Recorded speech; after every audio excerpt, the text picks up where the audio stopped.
سرخ و سفید چہرے والا باروب عرب سردار غصہ میں بھرا ہوا گھر آیا اور اپنے بیٹوں سے کہا، میری زندگی اور میرا اٹھنا بیٹھنا تم لوگوں میں حرام ہے اگر تم محمد صلی اللہ علیہ وسلم کی بیٹیوں کو طلاق نہ دی۔ چنانچہ عتبہ نے سیدہ رقیہ رضی اللہ عنہا کو اور عتیبہ نے سیدہ ام کلثوم رضی اللہ عنہا کو طلاق دے دی۔ رسول اللہ صلی اللہ علیہ وسلم کے اعلان نبوت سے پہلے اس زمانے کے رواج کے مطابق رقیہ اور ام کلثوم رضی اللہ عنہما کا نکاح ابو لہب کے دونوں بیٹوں سے کر دیا گیا تھا۔ اسلام کا دور آیا، قرآن پاک کا نزول شروع ہوا، اس میں شرک کی مذمت کی گئی اور مشرکین کا برا انجام بتایا گیا۔ ابو لہب اسلام دشمنی میں بہت آگے تھا، اس کے بارے میں پوری سورت نازل ہوئی تو بڑا غضبناک ہوا اور اپنے بیٹوں سے کہا، محمد صلی اللہ علیہ وسلم خود بھی بے دین ہو گیا ہے اور اس کی بیٹیاں بھی باپ کے ساتھ مل کر بے دین ہو گئی ہیں اور اپنے باپ دادا کا مذہب چھوڑ چکی ہیں، لہٰذا انہیں طلاق دو۔ تاریخ کی کتابوں سے جو معلومات ملی ہیں ان کے مطابق ام کلثوم رضی اللہ عنہا رسول اللہ صلی اللہ علیہ وسلم کی تیسری بیٹی تھی، جو زینب اور رقیہ رضی اللہ عنہما سے چھوٹی اور فاطمہ رضی اللہ عنہا سے بڑی تھی۔ اپنی بہنوں کی طرح رسول اللہ صلی اللہ علیہ وسلم اور سیدہ خدیجہ رضی اللہ عنہا کی نگرانی میں ہوش سنبھالا۔ جب اعلان نبوت ہوا تو خدیجہ رضی اللہ عنہا نے اپنی بیٹیوں سے بات کی اور کہا، اللہ جل شانہ نے تمہارے والد کو ساری دنیا کے انسانوں کی طرف بھیجا ہے کہ ایک اللہ کی عبادت کرو اور اس کے ساتھ کسی کو شریک نہ بناؤ۔ چاروں بیٹیوں نے اسلام قبول کر لیا، باوجود اس کے کہ فاطمہ رضی اللہ عنہا کی عمر ابھی بہت تھوڑی تھی۔ مکہ والوں کی دشمنی مسلمانوں سے دن بدن بڑھتی گئی، وہ کمزور مسلمانوں کی توہین کرتے، گالیاں بکتے، ہر قسم کی اذیت پہنچانے کی کوشش کرتے۔ ام کلثوم رضی اللہ عنہا دیکھتی کہ ان کے عظیم والد صلی اللہ علیہ وسلم کے ساتھ کفار مکہ کا کیا سلوک ہوتا تھا اور عظیم انسان کس طرح صبر کرتے تھے۔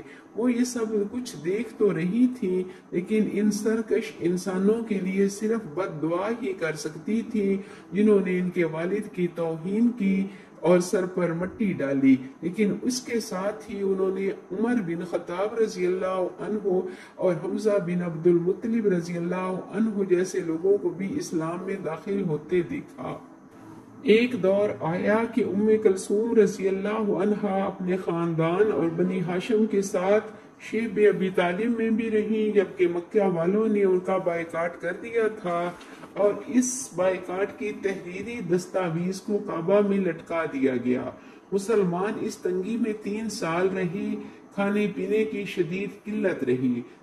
سیدہ خدیجہ رضی اللہ تعالی عنہا نے بھی اپنی دونوں بیٹیوں ام کلثوم اور فاطمہ رضی اللہ عنہما کے ساتھ اللہ جل شانہ اور اس کے رسول صلی اللہ علیہ وسلم کی محبت میں یہ قربانی دی اور اس تکلیف کے زمانے کو بڑی ہمت اور صبر سے برداشت کیا۔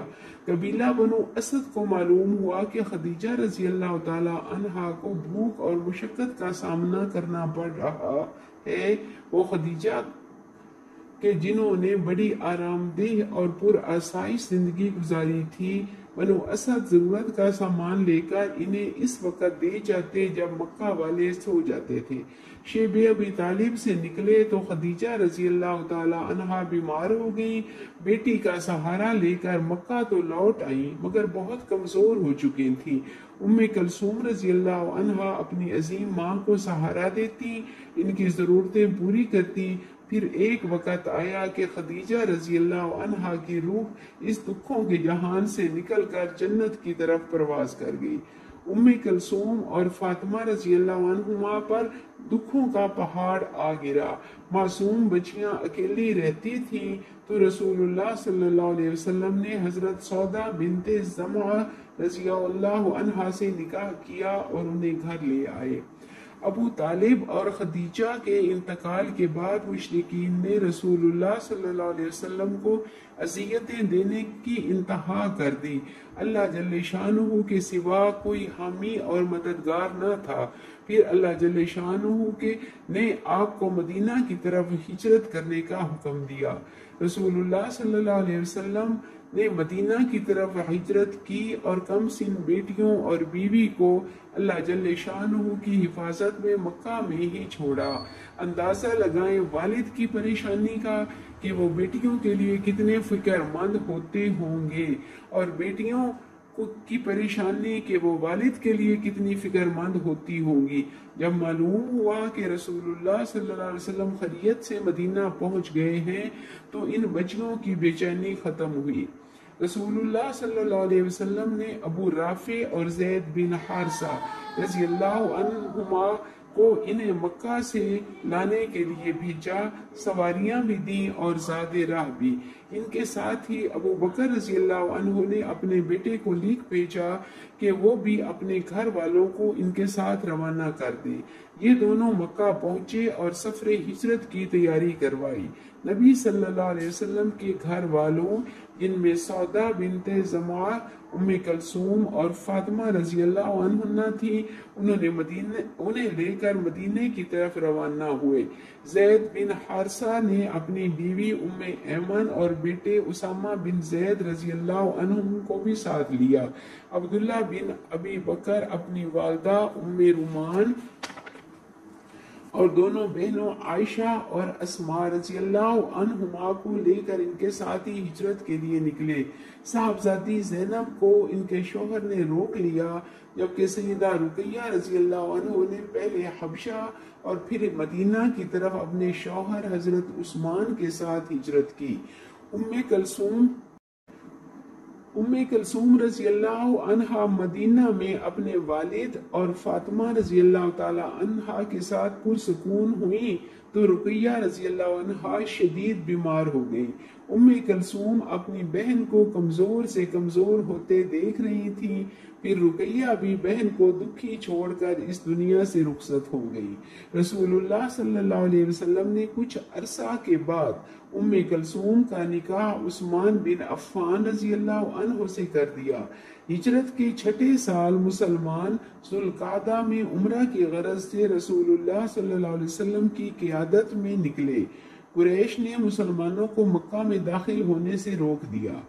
آپ نے عثمان رضی اللہ عنہ کو بھیجا کہ ان پر واضح کریں مسلمان لڑائی کے ارادے سے نہیں آئے، محض عمرہ کرنے آئے ہیں، لیکن قریش نے عثمان کو مکہ میں روک لیا۔ ادھر یہ خبر مشہور ہو گئی کہ عثمان رضی اللہ عنہ کو شہید کر دیا گیا ہے۔ مسلمان بھی رنجیدہ ہوئے اور ام کلثوم رضی اللہ عنہا بھی غم میں مبتلا ہوئی۔ مسلمان جہاد کی تیاری کر رہے تھے کہ عثمان رضی اللہ عنہ خیریت سے واپس آ گئے۔ صلح حدیبیہ کے 2 سال گزر گئے۔ ہجرت کے 9 سال شعبان کے مہینے میں اس فانی دنیا سے رخصت ہو گئی۔ اتفاق قدرت میں سے ایک عجیب نمونہ ہے کہ رسول اللہ صلی اللہ علیہ وسلم کے بیٹے بھی حیات طیبہ میں ہی فوت ہوئے اور 3 بیٹیاں بھی۔ آپ کا غمگین ہونا ایک فطری امر تھا، لیکن امت کے لیے ایک نمونہ چھوڑنا تھا۔ ام کلثوم رضی اللہ عنہا کے انتقال کے بعد غسل اور کفن کے انتظامات سرکار دو عالم صلی اللہ علیہ وسلم نے خود کرائے۔ ام عطیہ رضی اللہ عنہا کہتی ہیں کہ میں صاحبزادی کے غسل کے وقت موجود تھی۔ آپ نے فرمایا بیری کے پتوں والے پانی سے غسل دو، آخر میں کافور کی خوشبو لگاؤ اور مجھے اطلاع دو۔ ہم نے اسی طرح کیا، پھر اطلاع دی۔ آپ نے ہمیں کفن کے کپڑے اس ترتیب سے پکڑائے، پہلے ایک چادر، پھر قمیض، پھر ایک اوڑھنی، اس کے بعد ایک چادر یعنی سینہ بند، پھر ایک بڑی چادر جس میں تمام جسم کو لپیٹ دیا گیا۔ جب غسل اور کفن ہو گیا تو انہیں جنت البقیع میں لایا گیا۔ سرکار دو جہاں صلی اللہ علیہ وسلم نے خود جنازہ کی نماز پڑھائی۔ حضرت انس رضی اللہ عنہ ذکر کرتے ہیں کہ ہم صاحبزادی کے دفن کے موقع پر حاضر تھے۔ میں نے دیکھا کہ غم کی شدت سے آنسو مبارک جاری تھے۔ ابو طلحہ، علی بن ابی طالب، فضل بن عباس اور اسامہ بن زید رضی اللہ تعالی عنہم نے انہیں قبر میں اتارا۔